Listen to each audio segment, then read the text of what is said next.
जय जय श्यामा, जय जय श्याम, जय जय श्री वृंदावन धाम, जय जय श्री वृंदावन धाम। राधा राधा राधा राधा राधा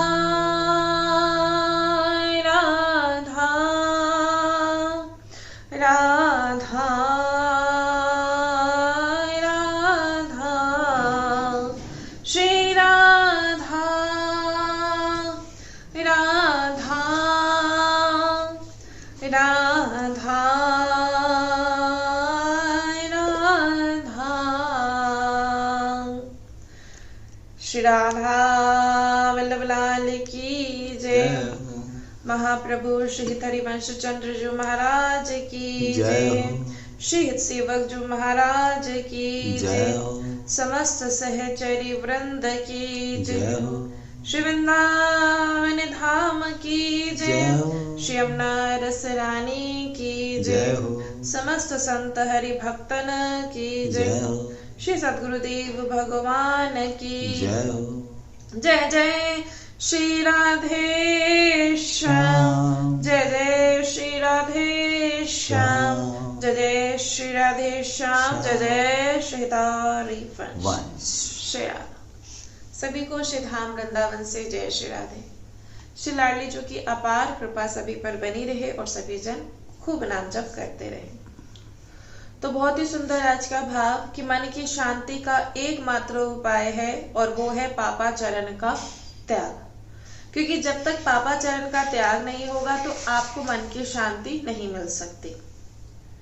बहुत ही सुंदर बात है कि कल का सत्संग आप सभी ने श्रवण किया और उस सत्संग में यही बात आप लोग अगर दोबारा श्रवण किया होगा तो यही बात आपको सीखने के लिए मिली होगी कि दूसरे की आंगन में झाड़ू लगाने से अच्छा पहले अपनी आंगन में झाड़ू लगाया जाए।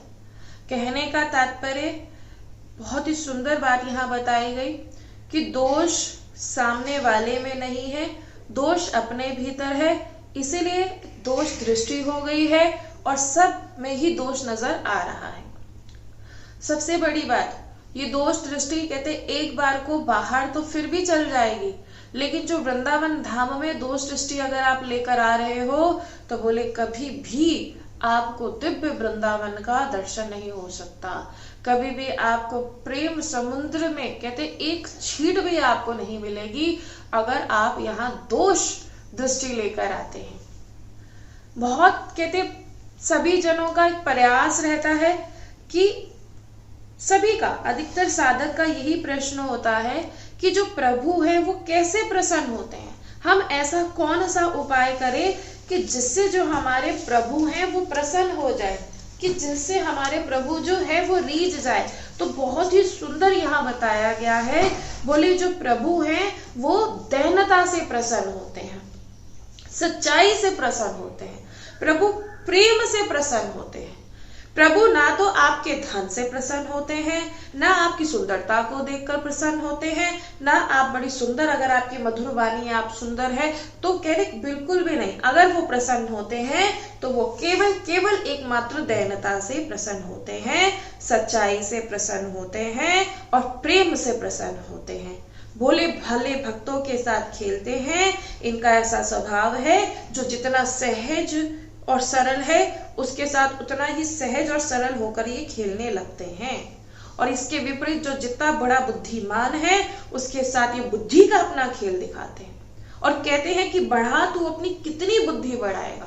इसीलिए यहाँ देखो बहुत सुंदर बात कही गई है, दयालुता। बिल्कुल दयान्य हो जाइए। हम सच में क्या मतलब सोचने वाली बात है, सब सच में समझने वाली बात है कि हम मतलब जो बुद्धि का प्रयोग कर रहे हैं किसके लिए कर रहे हैं और किसे प्राप्त करने के लिए कर रहे हैं। कोई बोले कि बुद्धि का प्रयोग प्रभु को प्राप्त करने के लिए, तो देखो ये तो साफ साफ यहाँ बताया जा रहा है कि प्रभु आपकी बुद्धि से प्रसन्न नहीं होते। प्रभु प्रसन्न होते हैं आपके दैन्य भाव से, आप कितने दैन्य आप हैं। करो आप कितना बुद्धि का प्रयोग, किसके सामने कर रहे हो, पहले आप ये देखो कि आप बुद्धि का प्रयोग किनके सामने कर रहे हैं। जो जिनके सामने कर रहे हो वो कौन है, इसीलिए बार बार समझाया जा रहा है। बोले वेद नेति नेति कहकर हार गए, प्रभु अनंत है। कहते कहाँ तक दौड़े, कहाँ तक, भाई अब आना ही पड़ेगा तो पहले ही आ जाओ, बोल दो कि मैं, बार बार समझाया जा रहा है कि हे नाथ मेरे में सच में कोई सामर्थ्य नहीं, जो सामर्थ्य है वो आप में है और आप मुझे स्वीकार करो। अगर ऐसा आप दैन्यता रखेंगे तो सच बता रहे हैं आपको दूसरों में दोष दिखाई ही नहीं देगा। सच बता रहे हैं।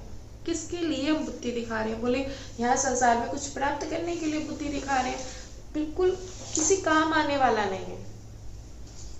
देखो जिस दिन ये समझ जाओगे ना कि मेरा जब जन्म हुआ है ना मैं कुछ लेकर आया, और जिस दिन मैं मरूंगा और ना मैं उस दिन कुछ लेके जा पाऊंगा, जिस दिन ये बात समझ में आ जाएगी ना, उसी दिन आप तैरने हो जाएंगे। उसी दिन आप इस बुद्धि का प्रयोग करना बंद कर देंगे। अभी क्या लगता है कि मैं ही सब कुछ कर लूंगा, मैं सब कुछ कमा लूंगा, मैं ऐसा कर लूंगा, मैं वैसा कर लूंगा। जब ये शरीर छूट जाता है ये सारी मैं यही धरी रह जाती है।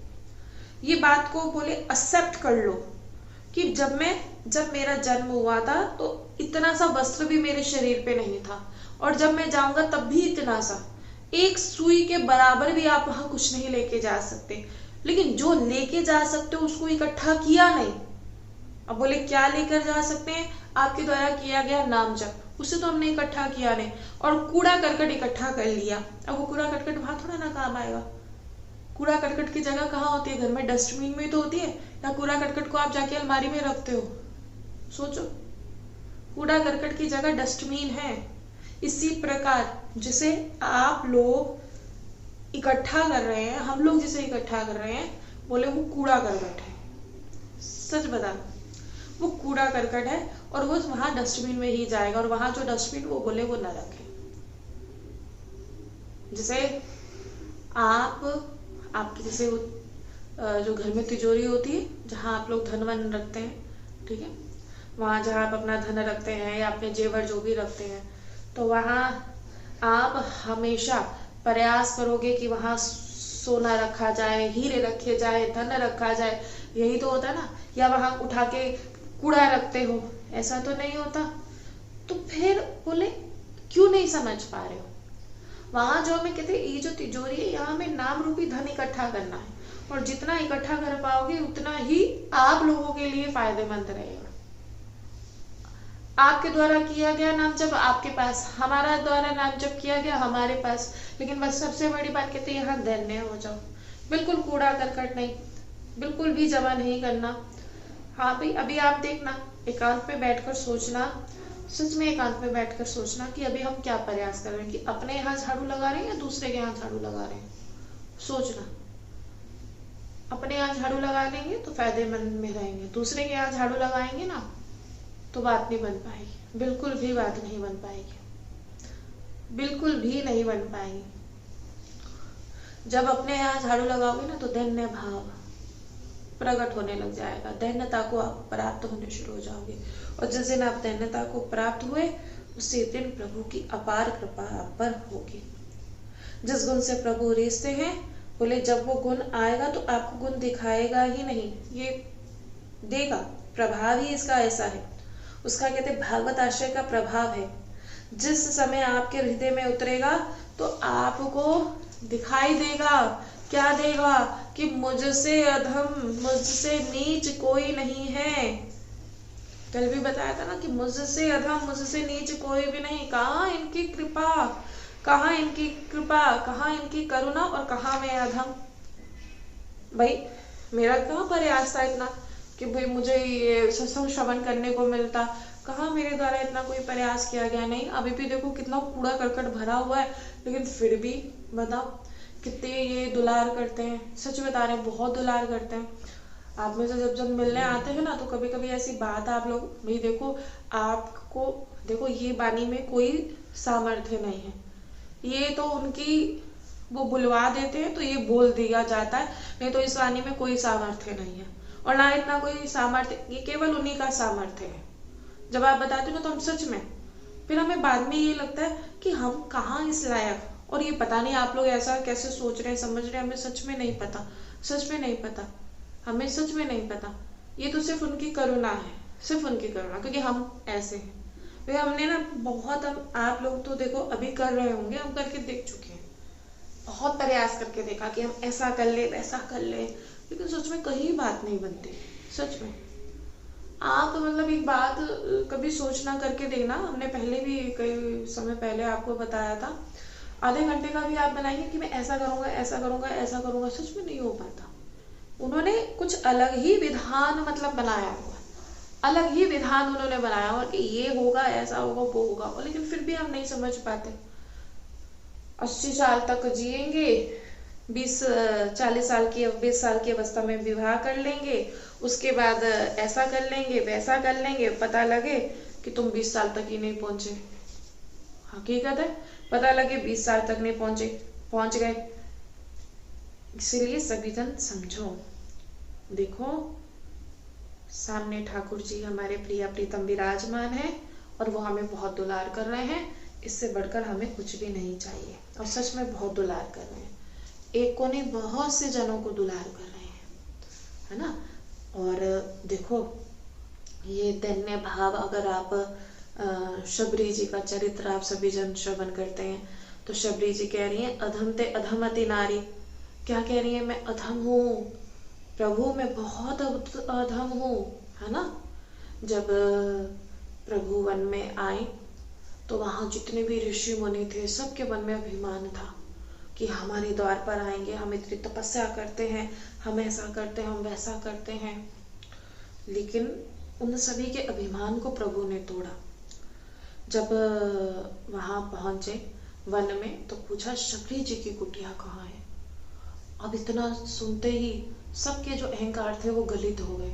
शबरी जी की कुटिया, बताओ, जिस शबरी को हम नीच समझ रहे थे, जिस शबरी जी को हम जो नीच जाति की समझ रहे थे, प्रभु उनके यहाँ गए। देखो जाति का यहाँ नहीं होता, मैं ब्राह्मण हूँ, मैं विद्वान हूँ, मैं ये हूँ, इससे नहीं रीझेंगे, आपके भाव से रीझेंगे।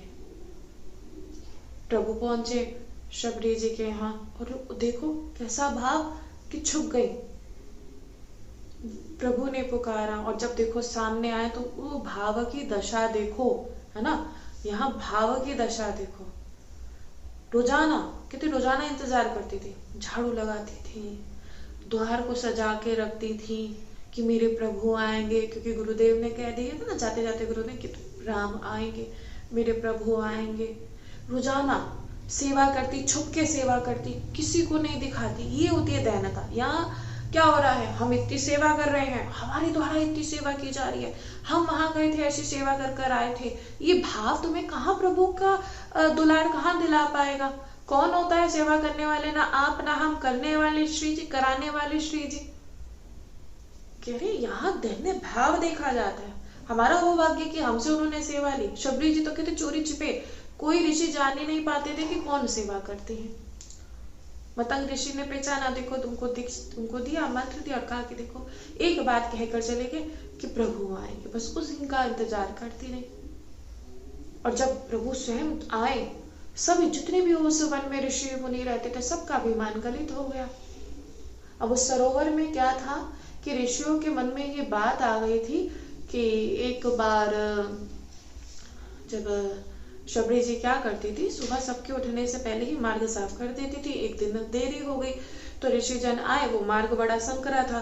अब कभी शबरी जी घबराकर इधर हो कभी इधर हो कि ताकि मैं इन्हें स्पर्श ना कर जाऊं, और गलती से वो स्पर्श हो ही गया। अब उन्हें बड़ा क्रोध आया, बोले ये नीच ने हमें स्पर्श कर दिया, ऐसा वैसा शबरी जी को खूब बोला, लेकिन शबरी जी चुपचाप वहां से चली गई। अब जैसे सरोवर में स्नान करने गए, स्नान करते हुए सरोवर में कीड़े पड़ गए। अब बस यही मन में भाव आया कि ये शबरी जी से स्पर्श हुए, ये शबरी के स्पर्श मात्र से इस सरोवर में भी जो है कीड़े पड़ गए। अब प्रभु को बताया, प्रभु तो सब जानते हैं। अब प्रभु से कहा आप प्रभु हैं, आप चलिए। तो प्रभु कहे हम तो क्षत्रिय हैं, हमारे से नहीं, कह रहे एक बार आप तो प्रयास कीजिए। जैसे ही प्रभु ने पैर जो था सरोवर में डाला और ज्यादा कीड़े बढ़ गए। फिर कहा कि यहाँ कोई अगर जिसे अपनी तपस्या जिन्होंने बहुत करी हो, है ना, वो अगर प्रयास करे। अब एक किसी में भी इतनी हिम्मत नहीं, एक ऋषि में बड़ा अभिमान था। अच्छा, तो उन्होंने जैसे किया तो और ज्यादा कीड़े बढ़ गए। अब करे तो क्या करे? तो प्रभु ने कहा शबरी जी को बुलाओ। बोले शबरी को? कह रहे उनके ही स्पर्श से तो ये हुआ था।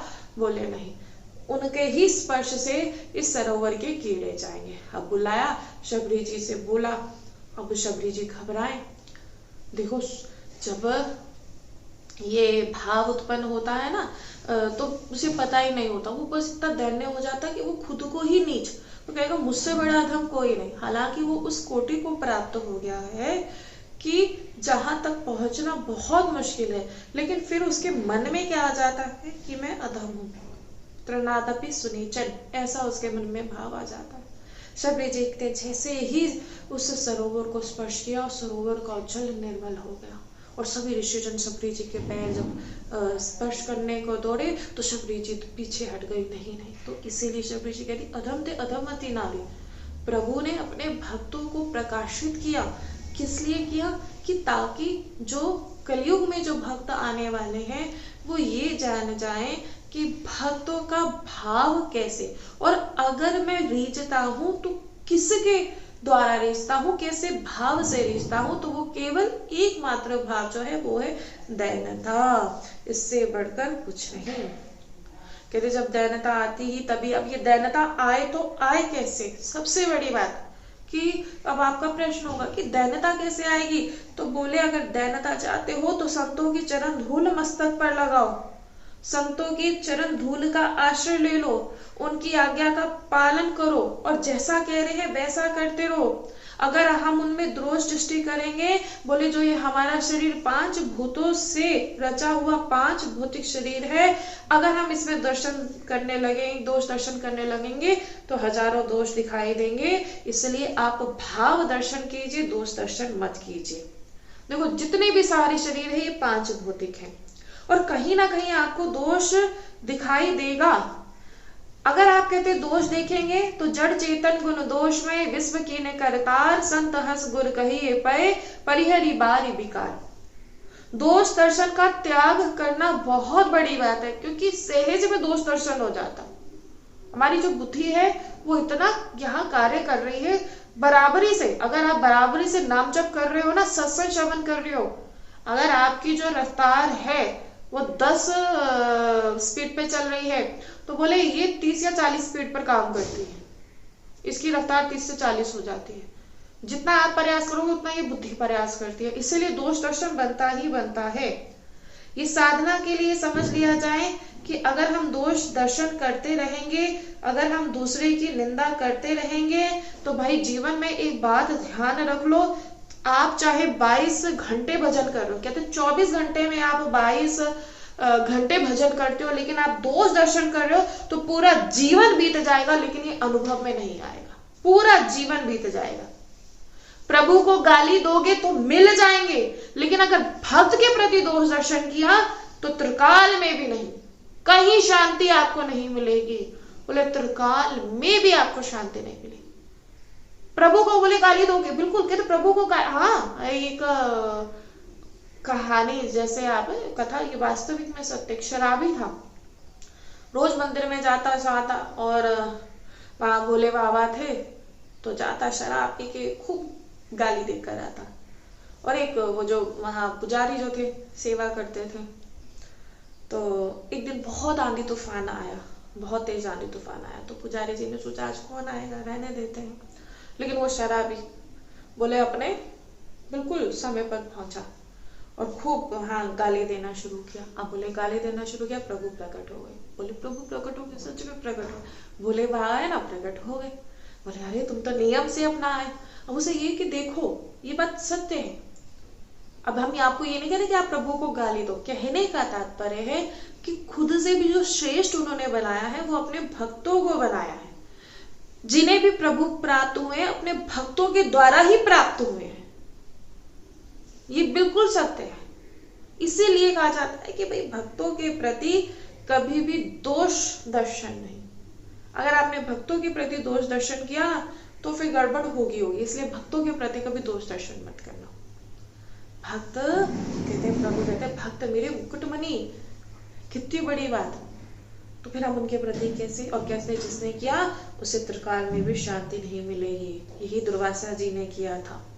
जब भगवान के जो वंश अम्बरीश जी को जब श्राप दिया, अम्बरीश जी की कोई गलती थोड़ा ना थी, बस दुर्वासा ऋषि जी ने नारद जी के मुख से अम्बरीश जी की जो थी बड़ी तारीफ सुन ली। अब दुर्वासा ऋषि जी को हुआ कि चलो मैं जाके देख कर आता हूँ कौन ऐसा है। गए और जानबूझ के उनकी परीक्षा ली, और हालांकि परीक्षा में वो उत्तीर्ण थे तो बिना वजह क्रोध दिखाया तो अपने जो जटा थी उसे जैसी जमीन पर वाड़ा, एक भयंकर कृत्या उत्पन्न हुई। और वो दौड़ी अम्बरीश जी को जलाने के लिए, खुद जलकर, जब देखा सुदर्शन चक्र खुद जलकर भस्म हो गए। अब सुदर्शन चक्र भाग रहे, अम्बरीश जी जा रहे हैं, तीनों लोक में गए, त्रिकाल में, कहते कहीं भी नहीं शांति मिली। सुदर्शन चक्र का तेज उन्हें जलाता है। लेकिन सबसे बड़ी बात, अगर यहाँ देखो कोई कहे कि सुदर्शन चक्र तो तुरंत जला सकता था ना, क्योंकि प्रभु का ही आदेश था, लेकिन उसने जलाया नहीं। बोले, कहते जो रोगी होता है उसके रोग को नष्ट किया जाता है, ना कि रोगी को ही मार दिया जाता है। ऐसा ही तो होता है ना। अगर किसी को कोई रोग है तो उसके रोग को डॉक्टर नष्ट करेंगे या रोगी को ही नष्ट कर देंगे? तो रोग को हटाया जाता है। शरीर में कैंसर हो गया तो मरीज को मारने का प्रयास नहीं होता, प्रयास ये होता है कि इसके शरीर में जो कैंसर है उसे हटाया जाए, है ना, रोग को मिटाया जाए। इसीलिए सुदर्शन चक्र को कहा कि भागो उनके पीछे। हालांकि एक क्षण में सुदर्शन चक्र जला सकते थे, लेकिन नहीं, प्रभु कहते ना रोगी का इलाज जो है उसके रोग को मिटाना है। अब हम लोगों में रोग क्या है? अभिमान। भाई जहां भी मुसीबत की जो सबसे बड़ी जड़ है, बोले वो अभिमान ही है। और ये हर क्षण ये उछलता रहता है, हर क्षण आता रहता है। हम कितना भी प्रयास करें लेकिन हर क्षण ये आता रहेगा। किसी ने कुछ, जैसे हो ना, आप बाहर जा रहे, ए करके, ए चल हट, यही कर, चल हट, बड़े हुआ। अभी 3 दिन पहले की तो कुछ कार्य था हमारा, हमें दिल्ली में हमारा कोई कार्य था, माताजी, शरीर की माताजी साथ ही थी, तो वहाँ था वही कुछ फोटो कॉपी पता नहीं क्या करा रहे थे। वहाँ जो दुकानदार था उसे भी गुस्सा, वो थोड़ा उम्र दराज थे, तो उम्र दराज थे तो देखो होता है, तो जैसे जैसे उम्र बढ़ती है तो व्यक्ति जो है उसका स्वभाव परिवर्तित हो जाता है। और हमें लगता है उम्र दराज व्यक्ति की बातों को टालना चाहिए, क्योंकि उनका, हमारा क्या है, हम देखते हैं हाँ उम्र दराज है नहीं। वो एक बड़ी जवान अवस्था का आया, तो बोले कि, उन्होंने कहा कि तू करके क्यों बात कर। अब उसने भी बोला तू भी तो तू करके बात। अब हमें बड़ा आश्चर्य हुआ, हमने कहा देखो, फिर उसे समझाया, हमने कहा देखो भैया, उम्र का लिहाज करो, तुम क्यों ऐसे बोल रहे हो, शांत हो जाओ, बस इतना कहा और चला गया। अब कहने का तात्पर्य देखो, ये अहम भाव कि हमसे कोई तू करके कैसे बात कर सकता है ना, तू करके, अहम भाव। और ये अहम भाव कहाँ पुष्ट होता है? जो अपने से कोई नीचा होगा ना तो उसी के सामने अहम भाव नष्ट हो जाता है, ये जो है पुष्ट हो जाता है। लेकिन कोई होगा ना, अब कोई तुम बोल के देखो, कोई सरकारी अफसर जा रहा हो, ठीक है, तुम्हें वो रोक दिया जाए तो तुम चुपचाप रुकोगे, वहां तुम्हारा अहम भाव काम नहीं करेगा। वहां तुमने दिमाग, देखो ये दिमाग चलता है, लेकिन कहने का तात्पर्य ये अहम भाव वही पुष्ट होता है जो अपने से, जिसे आप नीचा मानते हो। ये बात बिल्कुल सत्य है, सच में। हम तो पता नहीं, सच बता रहे हैं। वो जैसे एक वो रिक्शा चालक होता है, उसको चलाते हुए देखे, अगर वो जैसे होता है कोई उम्र दराज हो, है ना, या कहीं हो कोई लग रहा है, तो हमें सच में नहीं भाई नहीं, ये देखो मेहनत कर रहा है, नहीं इसे ऐसा नहीं, शुरू से किसी के मतलब प्रति ऐसा नहीं कि ऐसा कोई भाव हो, क्योंकि श्री जी की कृपा से ऐसे संस्कार ही कभी माता पिता ने दिए ही नहीं, सच में।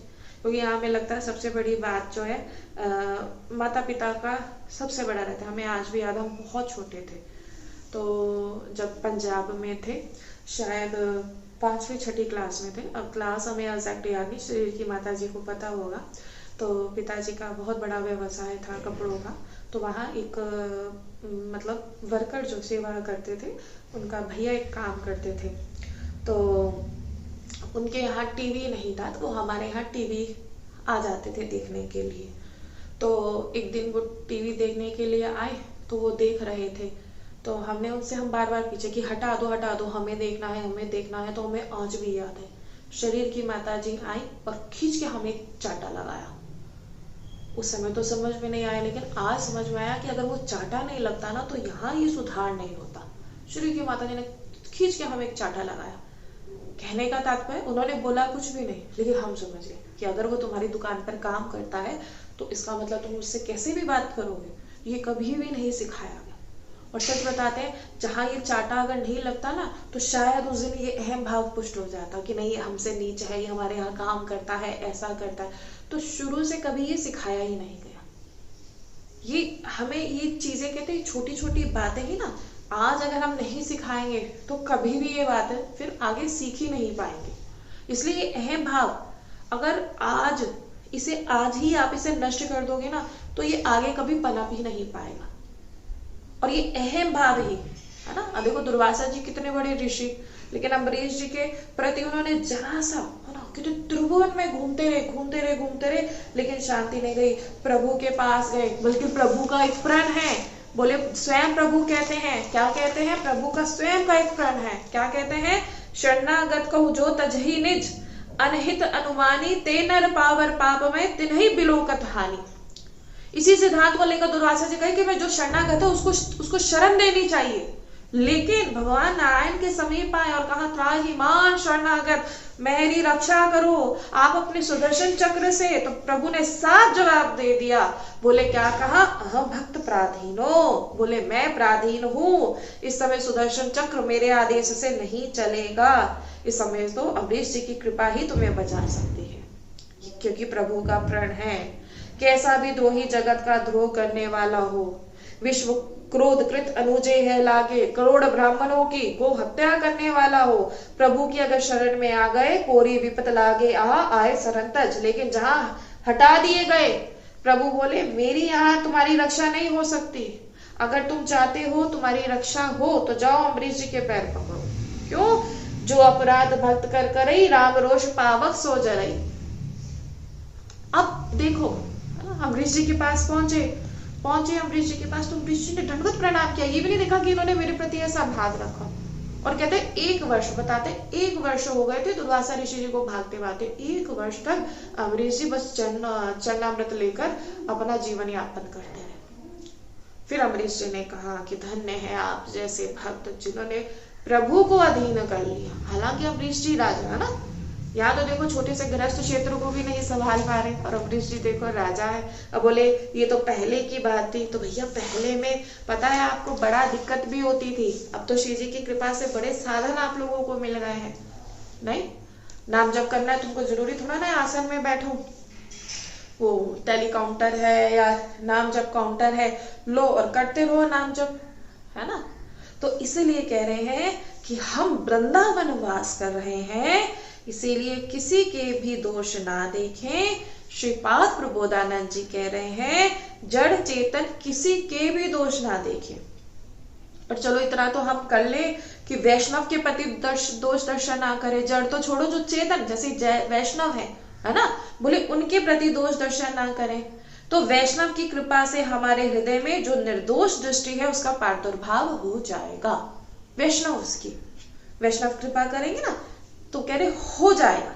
अगर हम संत गुरुजनों के या वैष्णव के प्रति अगर हम दोष दृष्टि ना करें तो बोले जो ये हमारी जो बुद्धि ये रजोगुण से तमोगुण से आवृत हो चुकी है, वो उनकी कृपा प्रसाद से निर्विकार हो जाएगी। बोले और कोई साधना नहीं, प्रेम रस प्राप्ति के लिए एक ही साधना है। बिना महापुरुषों की चरण रज से अपने शरीर को अभिषिक्त किए कोई इस रस को प्राप्त नहीं कर सकता, कोई इस परम विशुद्ध बोध को प्राप्त नहीं कर सकता। महापुरुषों की चरण रज का मतलब क्या है कि उनकी आज्ञा का पालन करना। जो आदेश वो आपको दे रहे हैं उन सभी आदेशों का आप पालन करें, बिना इस विचार किए उस आज्ञा का पालन कीजिए। अगर आप ऐसा करेंगे तो ये रजोगुण और तमोगुण शांत हो जाएगा, और जैसे ही ये रजोगुण तमोगुण शांत हो जाएगा तो बोले क्या होगा, जो सात्विक बुद्धि है, वृत्ति है, वो प्रकट हो जाएगी। ये बिल्कुल सत्य है, बोले सात्विक वृत्ति प्रकट हो जाएगी। और सात्विक वृत्ति प्रकट होगी, फिर सात्विक वृत्ति भी शांत होकर के प्रेम में बदल जाएगी। पहले रजोगुण और तमोगुण नष्ट हुआ, फिर सात्विक वृत्ति जो है वो प्रकट होगी, और फिर सात्विक वृत्ति जब शांत हो जाएगी फिर प्रेम प्रकट हो जाएगा। और जैसे ही प्रेम हृदय में प्रकट हो जाएगा और फिर कहते सब सहज हो जाएगा। इसीलिए कहा जाता है कि किसी के लिए भी दोष दर्शन ना करें। इसको एक गांठ बांध लीजिए, आप नियम ले लिया जाए कि हम पहली तो हम किसी की दोष नहीं देखेंगे, और अगर हमें दिखाई दे गया तो हम उसका पश्चाताप करेंगे, उसका वर्णन नहीं करेंगे। जैसे दोष बुद्धि सहज अभी एकदम से तो नहीं हो पाएगा कि नहीं एकदम से ये हट गया, नहीं, ये पॉसिबल नहीं है ना। तो अगर आपको दोष दृष्टि हो भी गई तो उसका पश्चाताप करेंगे। किसके सामने करेंगे? संतों के सामने, वैष्णवों के सामने, भक्तों के सामने, वर्णन नहीं करेंगे। हमसे हुई तो हाँ, हमसे हुआ, हमने ऐसा देखा था तो हमारे मन में उनके प्रति ऐसा भाव आ गया था, क्योंकि वो वृंदावन वासी है, जड़ चेतन। श्रीपाद प्रबोधानंद जी तो कहते हैं ना कि जड़ चेतन में भी दोष सृष्टि नहीं करनी, इसलिए मैं प्रार्थना करता हूँ आपसे, तो जो मुझे दोष बुद्धि बनी तो दोष सृष्टि हुई तो मुझे पर आप कृपा कीजिए। हम कभी श्रवण नहीं करेंगे, कभी देखेंगे नहीं, कभी वर्णन नहीं करेंगे, कभी किसी की निंदा नहीं सुनेंगे, निंदा करेंगे नहीं, दोष दर्शन देखेंगे नहीं। अगर ये नियम आप लोग ले लो तो बहुत जल्दी लाभ मिलेगा, बहुत जल्दी लाभ मिलेगा। मैं क्यों करूं किसी में दोष दर्शन? मुझे क्या प्राप्त हो जाएगा? सोचो, कुछ प्राप्त नहीं होता, बल्कि विष जो है वो बनता चला जाता है। दोष दृष्टि से आप में से किसी को भी लाभ नहीं होगा, ये बात जीवन में ध्यान दे कर लेना। देखो, हम ये नहीं कहते कि बहुत सहज में ये हो जाएगा, बहुत मुश्किल होता है भाई, नहीं तो दोष एक क्षण में, थोड़ी थोड़ी देर बाद दोष जो है उत्पन्न होना शुरू हो जाता है। अगर इस शरीर कभी ऐसा हमारे साथ भी होता ना तो हम उसका वर्णन नहीं करते। हम आपको सच बताएं, अगर कभी दोष होते तो सीधा जाते हैं श्री जी के पास, लेकिन अगर कभी मन बहुत ज्यादा विचलित हो रहा है तो राधा वल्लभ लाल जी के सामने जाएंगे, नहीं तो यमुना जी एकांत में चुपचाप रोएंगे कि ऐसा हमसे क्यों हुआ। हम सच बता रहे हैं, तुरंत दुलार मिलता है, तुरंत। अब बोलो ऐसे तो बार बार होता रहेगा, कोई बात नहीं, लाखों बार का करोड़ों बार भी अगर गिरोगे ना तो आप यहाँ उठोगे तो आपको फिर भी दुलार मिलेगा, क्योंकि सबसे बड़ी बात कि प्रयास तो किया जा रहा है। हाँ, जानबूझकर नहीं, जानबूझकर नहीं। मैंने एक बाबा थे, उनके मुख से सुना था, तो वो यही कहते थे कि अगर वृंदावन में अगर वैष्णव अपराध बन गया तो आप वृंदावन में भले ही आप रहते रहोगे, लेकिन बोले अगर आपको जब अंत समय आएगा ना तो आपको वृंदावन से बाहर कर दिया जाएगा। उस समय जब सुना ना तो मतलब ना हृदय कांप गया कि इतना बड़ा मतलब अपराध। आजकल होता क्या है ना कि वैष्णव अपराध को एक मामूली सी बात बना दी गई है, वैष्णव अपराध को। तो हमें इसीलिए हम ना सभी से इसलिए हम बार बार कहते हैं कि आप लोग अगर वैष्णव अपराध से नहीं बच पाते, जैसे दोष दृष्टि से आप नहीं बच पाते, तो आप व्यवहार शून्य कर लो, बिल्कुल व्यवहार शून्य। अगर व्यवहार शून्य होगा तो सोचो जरा, जब हमारा व्यवहार ही नहीं है किसी से तो फिर दोष बुद्धि उत्पन्न ही नहीं होगी। कहाँ से दोष दृष्टि? क्योंकि हमारा किसी से व्यवहार ही नहीं। आप वृंदावन आए, लाखों लोग आपको मिलते हैं, आते जाते आपको मिलते हैं, आप किसी को नहीं जानते तो उनके प्रति आपको दोष बुद्धि नहीं। ये दोष बुद्धि बनती कहाँ है? जहाँ हमारा व्यवहार होता है, इसलिए व्यवहार हमारा शून्य है। हाँ ठीक है, हम कुटिया में गए थे, हम कुटिया में आए, बस जो उपदेश मिला उसको हम फॉलो करेंगे। हम ये नहीं देखेंगे कि वहां हमें ऐसा देखने के लिए मिला, वहां हमें वैसा देखने के लिए मिला। तो ये सबसे बड़ी बात। देखो पहली बात, हमें तो भैया यहाँ कुछ देखने के लिए नहीं मिलता, सच में नहीं मिलता। वृंदावन धाम है, श्री जी का धाम है और श्री जी का दर्शन होता है, हमें तो देखने के लिए नहीं मिलता। पहले यहाँ जब थे, जब बहुत कुछ देखने को मिलता था, अब तो हमें देखने के लिए, हम को ये भी बोले ना ये ऐसे ये वैसे, बिल्कुल भी भैया यहाँ आपको श्री जी की चर्चा करनी है तो करो, नहीं तो आप जा सकते हो। हम क्या करेंगे आपके बिना वजह की चर्चा सुन के?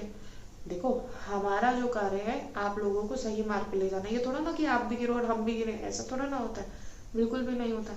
इसलिए ये बात सभी जन समझो, बहुत गलत, बहुत बड़ी बात। कहते ये क्या है? ये श्रीधाम वृंदावन है।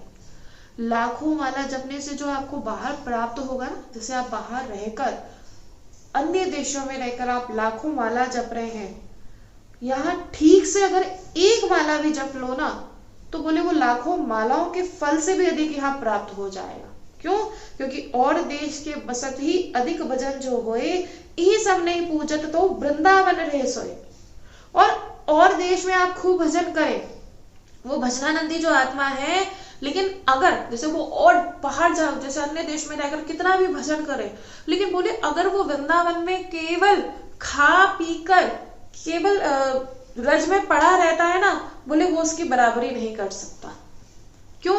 क्योंकि ये श्री धाम वृंदावन, यहाँ फिरे स्वार्थ आपने भजन गए फिरे बाही, और देश के बसत ही घटत भजत की बात, वृंदावन में स्वार्थ तो उल्टे भजन है जात। ये धाम की अद्भुत महिमा है। जैसे नाम की अद्भुत महिमा है, तो धाम आश्रय लेने पर विशेष सावधानी ये है कि हम किसी के भी दोष नहीं देखेंगे, हम किसी की भी निंदा नहीं करेंगे, हम किसी की भी निंदा नहीं सुनेंगे।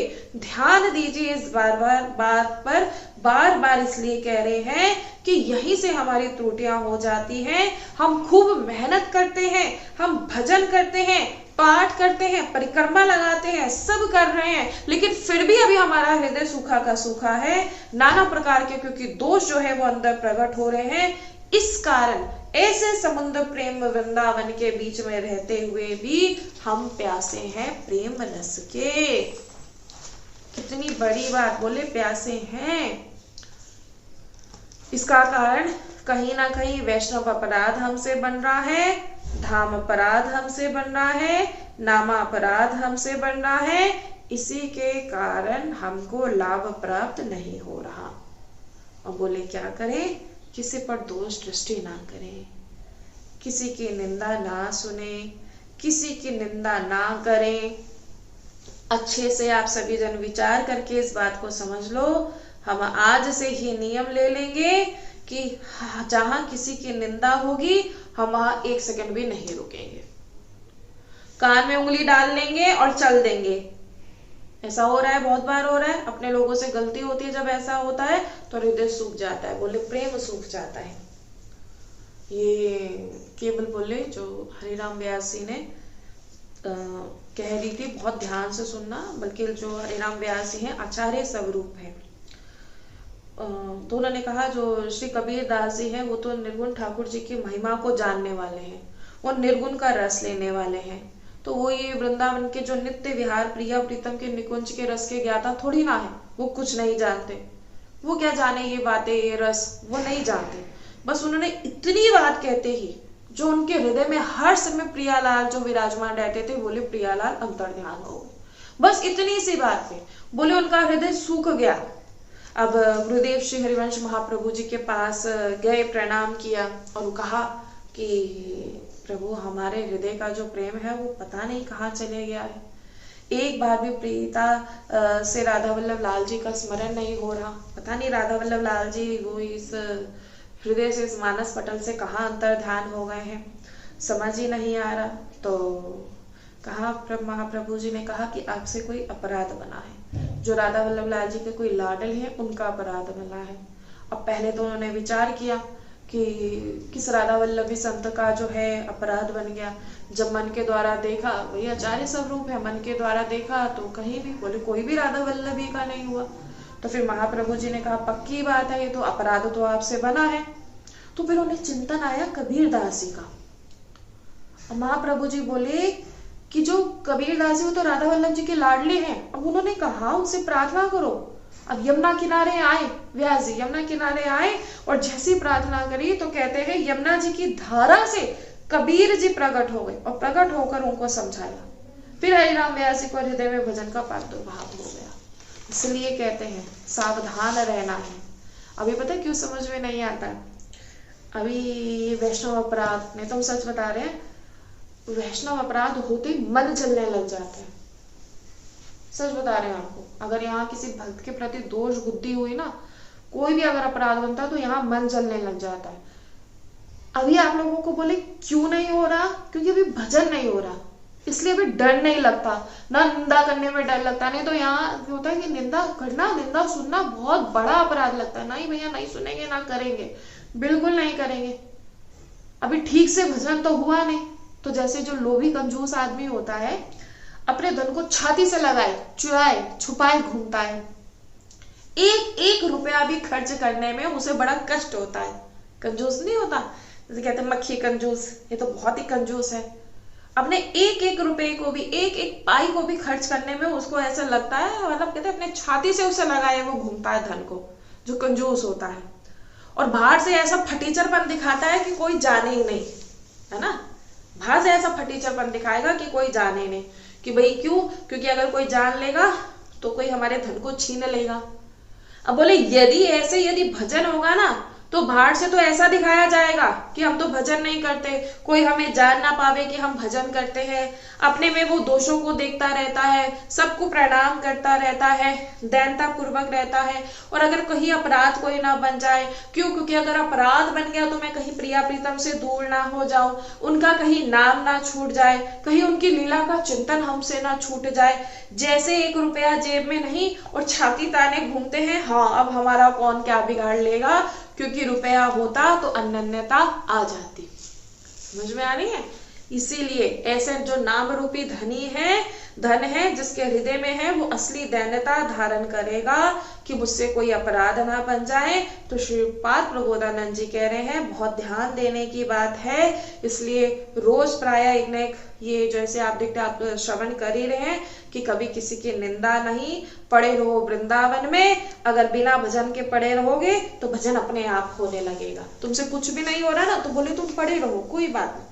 कुछ भी नहीं हो पा रहा तो पड़े रहो, एक दिन अपने आप तुमसे भजन होने लग जाएगा। अब बोले अभी तो हमारा वृंदावन वास नहीं है, तुम्हारा वृंदावन वास नहीं है, कोई बात नहीं, तुम्हारे पास सत्संग तो है, वृंदावन का आश्रय ले लो, है ना। इतना तो कर सकते हो, कहीं भी हो वृंदावन का आश्रय ले लो।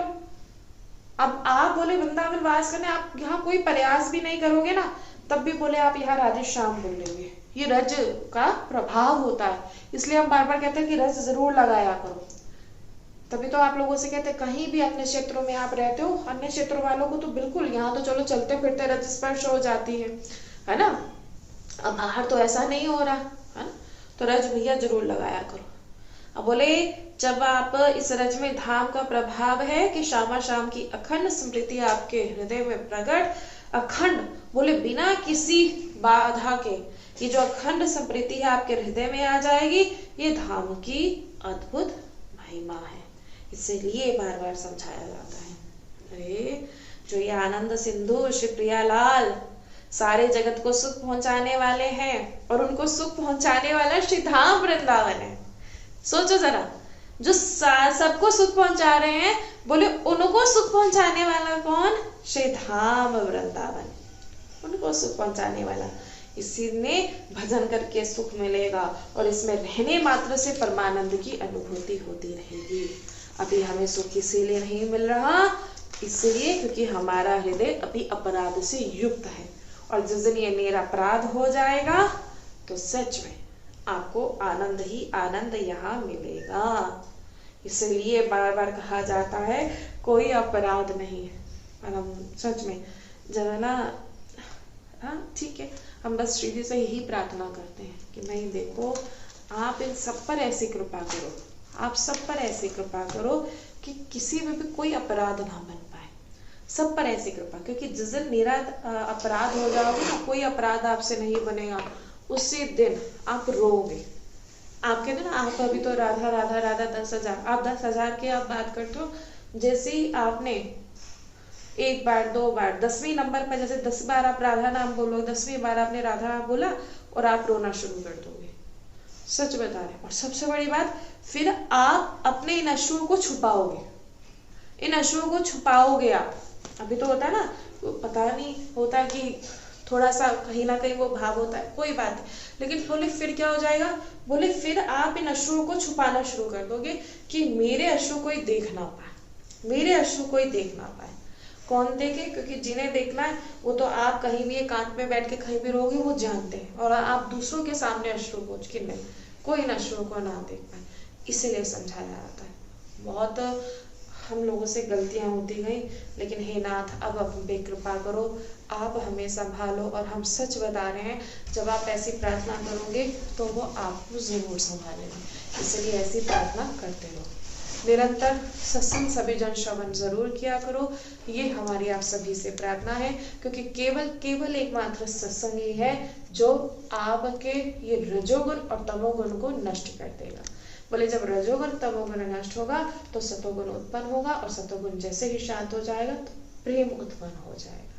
प्रेम की प्राप्ति का केवल एकमात्र जो बोले हैं, और वो एकमात्र साधन ही है धन्यता, इसके अलावा कुछ भी नहीं। श्री राधा वल्लभ लाल राधा राधा राधा राधा राधा राधा राधा